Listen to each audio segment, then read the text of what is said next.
What's up, everybody? Welcome to Switch Talk, the perfectly pocket-sized podcast covering all the latest games for the Nintendo Switch, this hybrid console that has stolen our hearts and minds. We want to thank you for each returning listener. If you please like and subscribe on all of our channels, we'd really appreciate it. Today, we're going to kick things off with a little something special. Now, this is the brainchild of Clay, so I'm going to kick it over to him right away, but we're going to mix it up a bit. We're going to be talking about more than one game in this 30-minute segment. Again, we try to keep our show down to 30 minutes or less so we can fit into your busy schedule, your busy life. The holidays are coming up. It's going to be crazy. And what are we doing?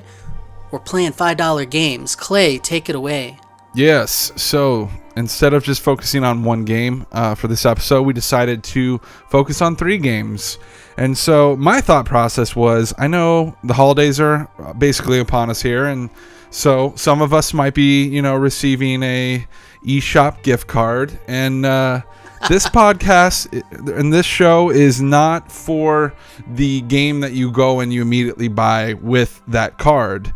My thought was, what about the game that you might buy if you have, say, $5 left over after you've bought said better game earlier?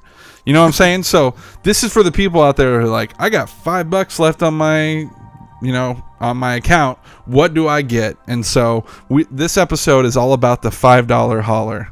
And so I challenged both of you to find a $5 or less game to review. Whether or not it's good or bad, I guess we're going to find out.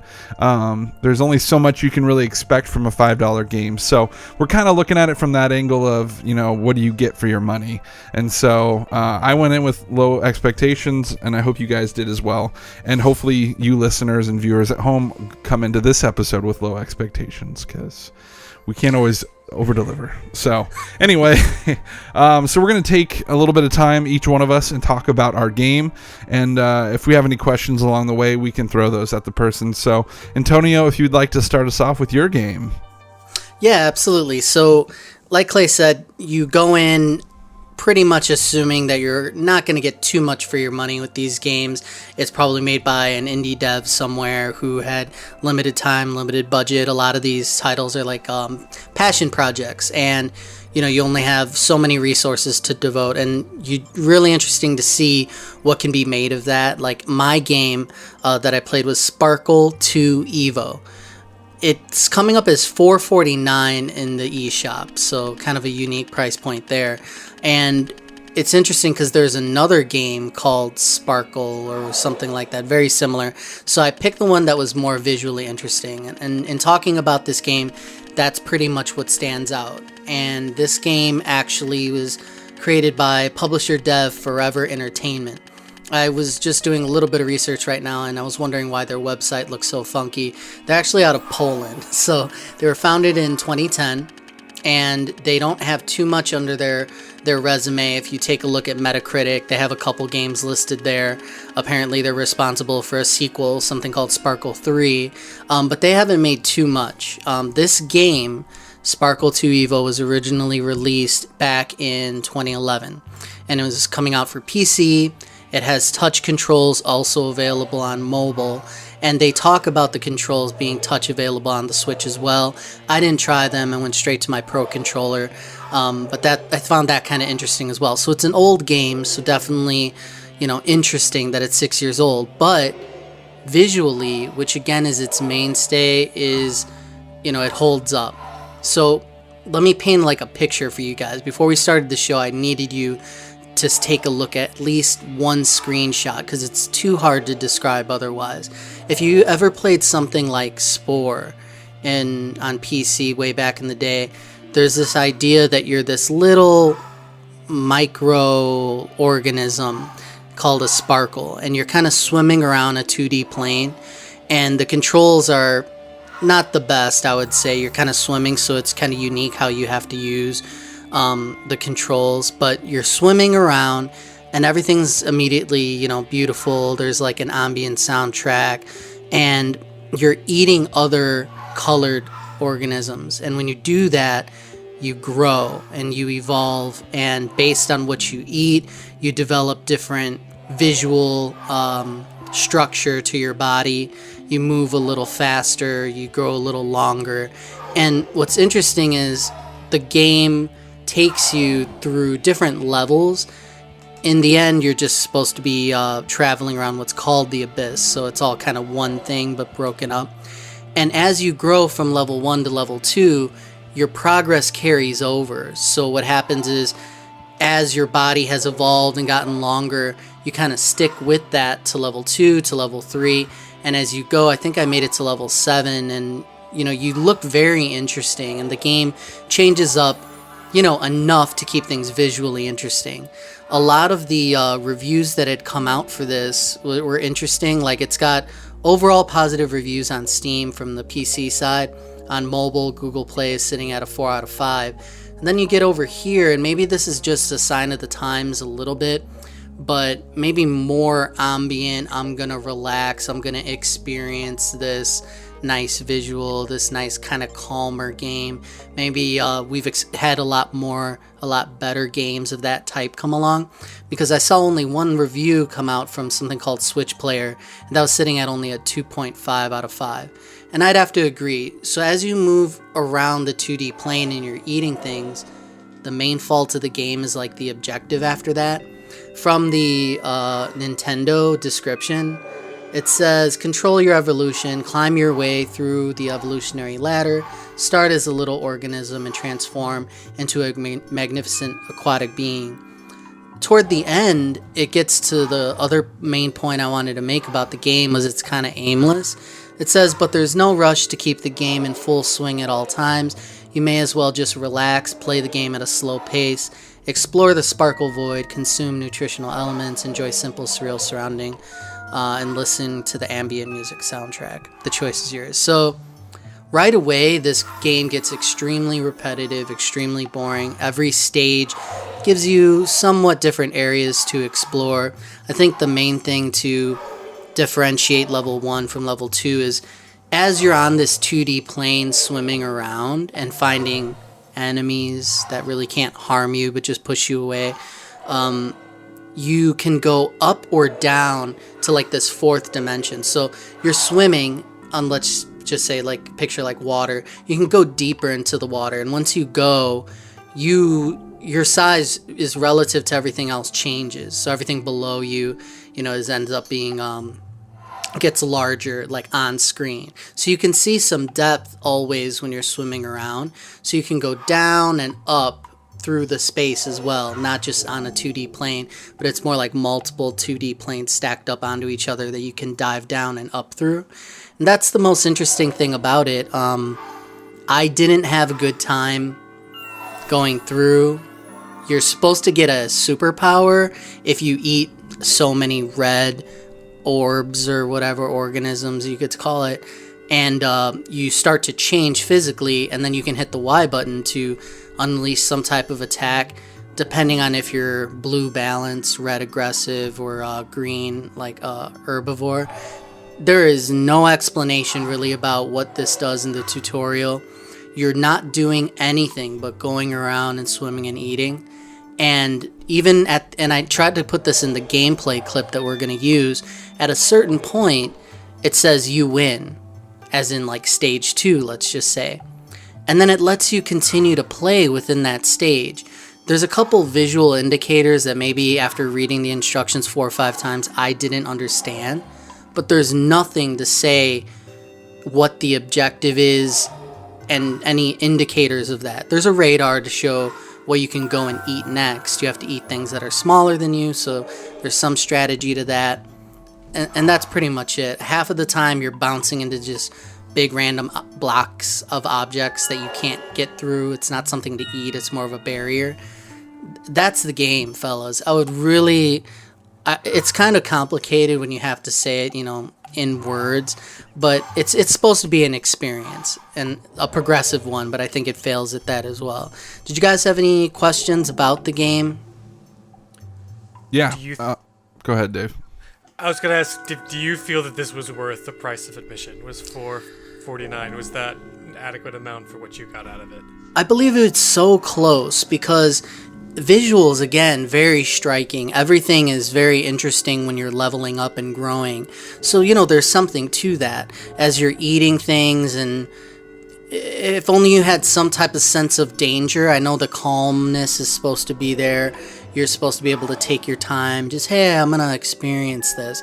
I guess it's just not that my kind of game, but I believe that it's missing one major hook. So some type of element of danger, some type of score. I think even the timed elements. If I'm not given any restriction on what I have to do and the time that I have to do it, then I personally don't feel satisfied by that. But if there was a timer that says grow this much, or you failed a level, then there's a reason why I'm trying to use my little boost of speed, why I'm trying to get around the barriers, why I'm trying to collect 40 reds in 30 seconds or something like that. But it has nothing. There's no goals beyond collecting, eating, growing, and then it kind of just says you win. There seems to be a competitive mode that obviously I didn't have anyone to help out to run with me, but there's no sense of competition out there. Supposedly some of these things are supposed to be enemy types, but if you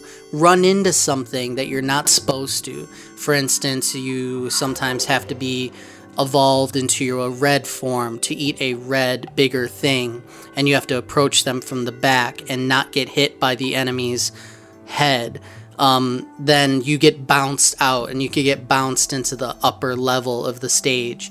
Half the time I was just struggling to get around barriers. Half the time I was trying to stay engaged, and it's just, there's nothing there for me. So I would say not worth the price of admission. And again, it's a 6-year-old game re-released. It came out on the Switch just this November. So, I mean, if you were gifted this, I'd mess around with it for a while, but there's nothing to keep me there. Again, besides some really good visuals, and again, the audio was even kind of, I don't know. I've heard way better ambient soundtracks, especially if it's going to be the crux of a game. Right. Okay. Well, last question before we move on. Tony, do you regret not reviewing Super Ping Pong Trick Shot after playing this game? I think the thing about Ping Pong Trick Shot is it would have been at least a challenge, as opposed to an aimless, you are a sparkly blob crustacean, go eat other jellyfish in a pool at your own pace. That's just not my bag. So yeah, that would have brought me right back to my days of pinging the pong. So I have a feeling that would have related to me, and that's kind of what you have to do sometimes. I'm glad that we got out of our typical box, and I think that we should support indie devs and things like that and give things a chance. I have done that a lot, even with this show, is playing more, trying to complete more, trying to do things that are out of my wheelhouse, and I don't regret that, because variety is the spice of life, Clay. That's right. All right, well, speaking of spice, David Jones, let's hear about your game. Spicy. All right, so my game is an amazing game if it was 1995 and a free game on Newgrounds. So the name of my game is Maria the Witch. What drew me to this game is I'm a big fan of the film Kiki's Delivery Service, and it kind of looks like that. And apparently this is actually based on a Japanese anime, but it has nothing to do with Kiki's Delivery Service, so it just, I don't know. I guess they all come up with delivering witches independently. I don't know why, but I believe this was $4.99, so I guess it's worth 50 cents more than your game, Antonio. I don't know. But as soon as you power up the game, you kind of get the feeling that this is just kind of a mobile port, which it kind of is. And I know you sent me a link, Clay, of another game made by the creators of Angry Birds. So this game pretty much seamlessly rips off. It looks like they just took this IP from this Japanese anime and pasted it over this game in Unity. It kind of reminds me of this could be some college project or something to code a clone of a famous game in Unity and have that be your project. The gameplay itself kind of reminds me. I'm not sure if Flappy Bird's the best it's a little bit more complicated than Flappy Bird, but the same kind of idea of kind of rhythm based. Well, not really rhythm based, but tapping makes you go up. Holding down makes you go in a circle, and you're just trying to get through these courses, not hit any walls, and then like land on like this landing pad in order to sort of complete the level or a checkpoint. I don't even think it does it in levels. It's more of just like checkpoints, and then you move on from there, and it gets more difficult. So it's kind of like a more advanced is the right word, form of that same kind of formula that was really big of Angry Birds, where you tap on the screen and to try not to fall down, and you keep yourself in the air to avoid hitting obstacles. Except a lot less polished than Flappy Bird, which is sad, and somehow a lot less fun. It was kind of disappointing because I thought it looked kind of charming from the screenshots and the fact that it reminded me of Kiki's Delivery Service. But it's really just kind of a mobile tier game that really has no right asking for money. Oh wow! Yeah, scathing. This is the type of thing, comments. as I said, I would expect to play this type of game for free on my phone or on an old site like Newgrounds or something. Like, this is not something you would pay money for and enjoy on a TV. I can't imagine anyone wanting to say, let's go sit down and play Maria the Witch docked on my Switch. That's what I want to do with my evening. So it's hard to really go too much into detail on that because it's not really a very detailed game. I don't know. Do you guys have any questions about it? Yeah, so you mentioned there's no levels, but there's definitely levels. After you complete a level, you go on to the next one, and I don't know how many levels are in each world, but I think there is 4 worlds. Right. Is that correct? That sounds right. I guess they are kind of levels. I see what you're saying. The way it's done, it almost doesn't feel like you're completing levels. Right. Yeah, it's just hey, pay a coin to save here. Yeah. Yeah. And you realize it is actually a mobile game. You can buy it on the iPhone. Oh yeah, and stuff. absolutely. I should have mentioned that it is a mobile game. It's just that's kind of why I think it doesn't really belong as a paid game on the Switch. I think I didn't look it up to see if it's paid on Android and iOS as well. I imagine it is. But it doesn't. Yeah, it feel is. like I think it's $4 on the iPhone right now. So you save $1 to get it on your phone, I guess. Probably looks better on the phone too because it's a little smaller. Right. Yeah. Maybe that's some of it too, blowing it up this big. Because just looking at all the art, all the assets, even for the menu and things like that, and just all that stuff doesn't look very crisp and professional. It looks kind of low resolution and Right. very Yeah. college project-y. I was gonna say the same thing. It starts out with a semi-decent art style, but then the resolution seems very fuzzy, Yeah. and it just that's how it is when you're playing it, right? I thought it looked good in the screenshots. It wasn't until I actually started playing. I was like, this really doesn't look very good. So in motion it gets worse, huh? Yeah, I think it's that that when it's that small, the assets weren't very big, the sprites and stuff that they use. So when you blow it all up on a TV screen and whatnot, you just really see the flaws of the assets a lot more. And it's just a side scroller, so you can only go to the right. Is that Wrong. in a Flappy Bird? Yep, you can actually hold down the touch and then you'll loop in the air and you can go the other direction. So it's a little bit different than Flappy Bird, that you're not constantly propelled forward, but you're still trying. Sorry, you can press Y and go backwards, or you can press A to go to the right. Okay. So you can literally go either way, and you can stop midair. But you're right, you could do a backflip, but yeah, you can fly in either direction. And that was one thing I did think was interesting about this game, is you can literally play everything with the right Joy-Con and not even have to use the left one. In fact, when you're in the menus and you move the cursor around, you have to use the right joystick, which is really weird. But I thought it was also kind of interesting that literally your left hand does nothing in this game. It's all in your right hand, which is I mean, weird. if you think about it, this game was designed to be played on a phone, so Right. And you play a phone game with one hand.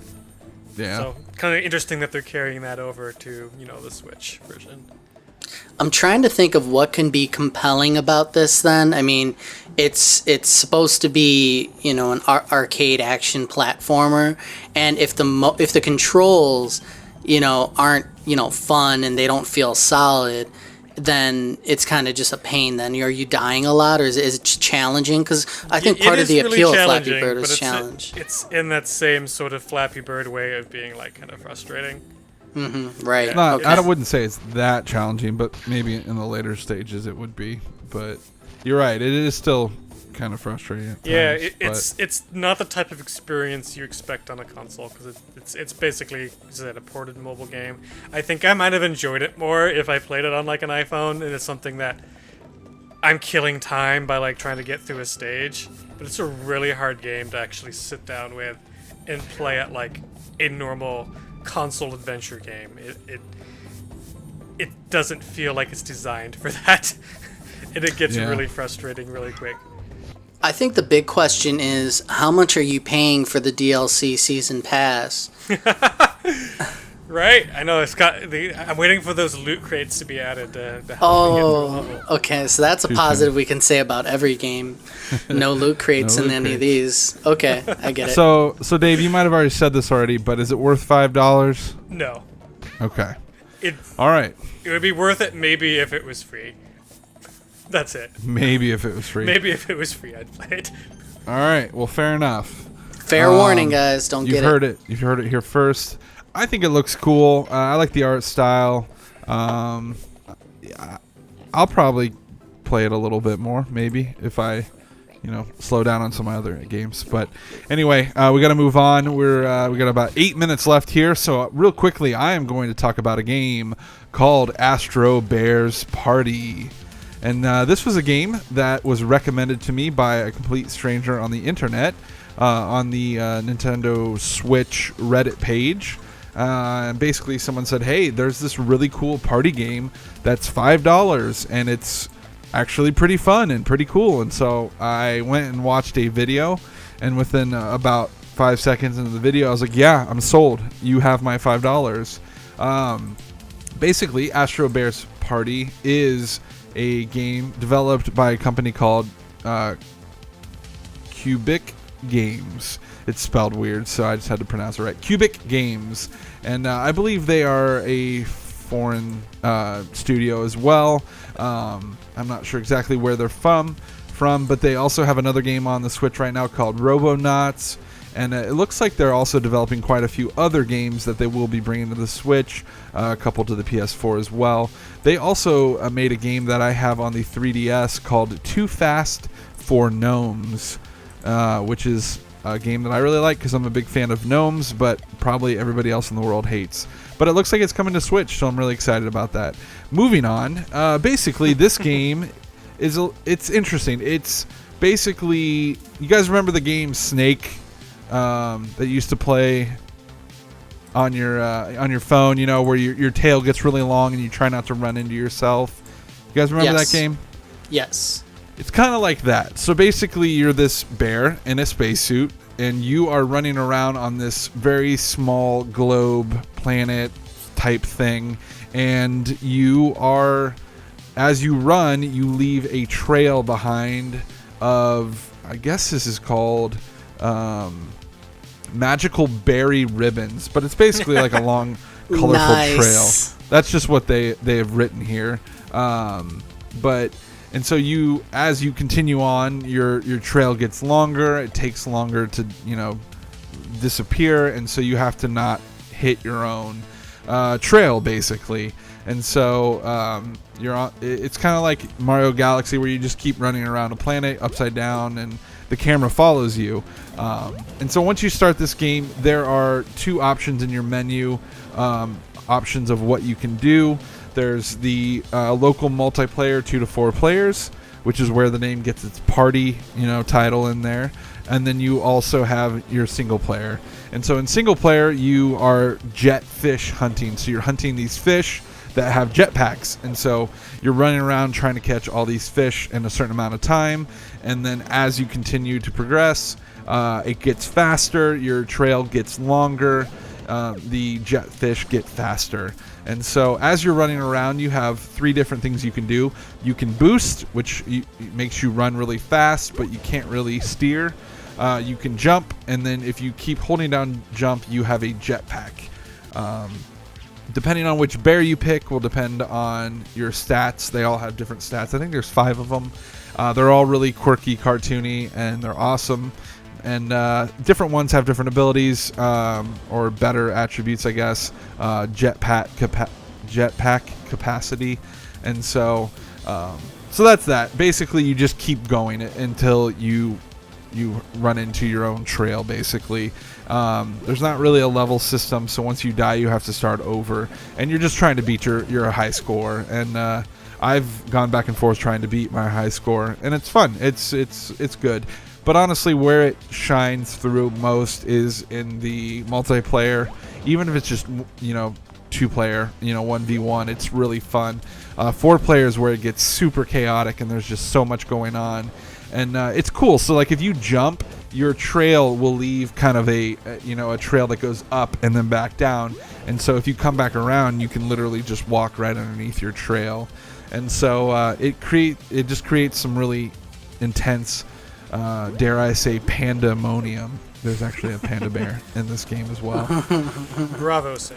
Thank you. So visually, it's a pretty good looking game. It's cartoony, but it's not overly cartoony, and so it's pretty cool. They're quirky, cute little bears, and it's like 3D rendered. So there's not a whole lot going on that's like super visually demanding. So it does look pretty good, I would say.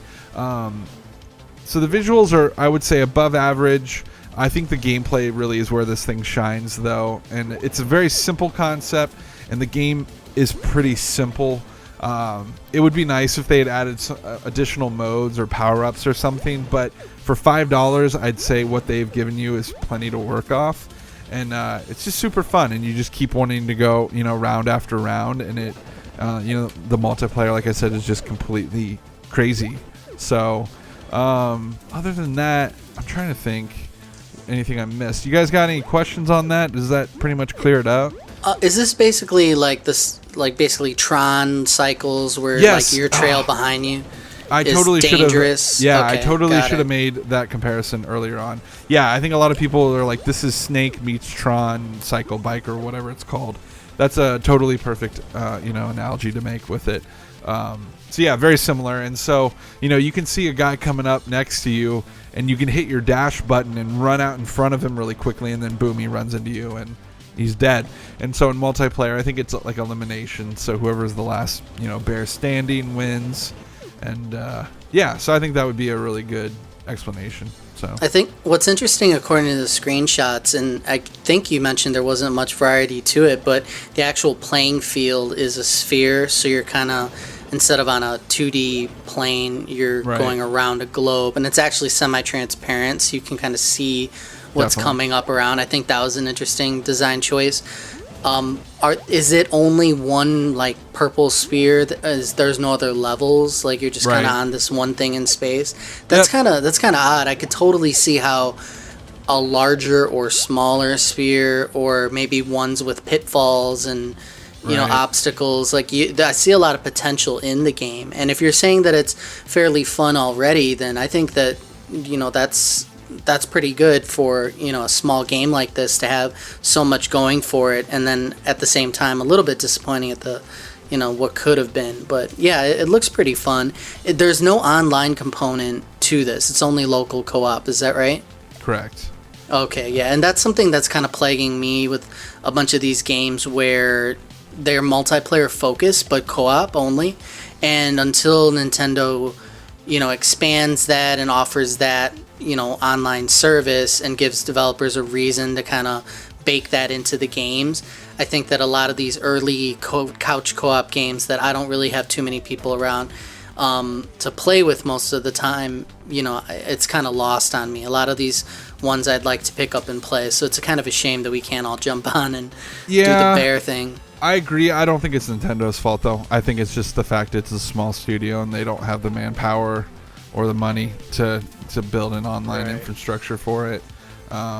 But hopefully this one does well, because I would love to see a sequel. I think, like you said, they could do so much more with it, and so I think there's a lot of room for more. So hopefully it sells. Hopefully people go out and buy it, because I would love to see a sequel with so much more options, and maybe even, you know, a little bit more expensive. Maybe bump up to $10, but bring a lot more to the table. So I think it's totally worth $5, and if you're looking for a good game to play with a group of people in a room, you should definitely check it out. So. Yeah, Cubic is actually out of Poland again, and their other Robonauts game got a lot of coverage that I saw out there. So it's Nice. interesting because it's Robonauts, the other game, is released on the 15th of September, and then this came out September 28th. So it's really interesting that they would, you know, have those come out so close to each other, and they're fairly different games. Have kind of the same, you know, walking around a sphere mechanic. Yeah. But yeah, interesting. All right. Well, that's it, man. All right, everybody. Well, thank you very much for joining us in this little experiment, and you trying to play some of these indie games, giving them some attention, and hopefully we've given you some recommendations that you can go on to buy or pass and try out if you have a little bit extra money on that credit like Clay was talking about. We will catch you next time. See you later.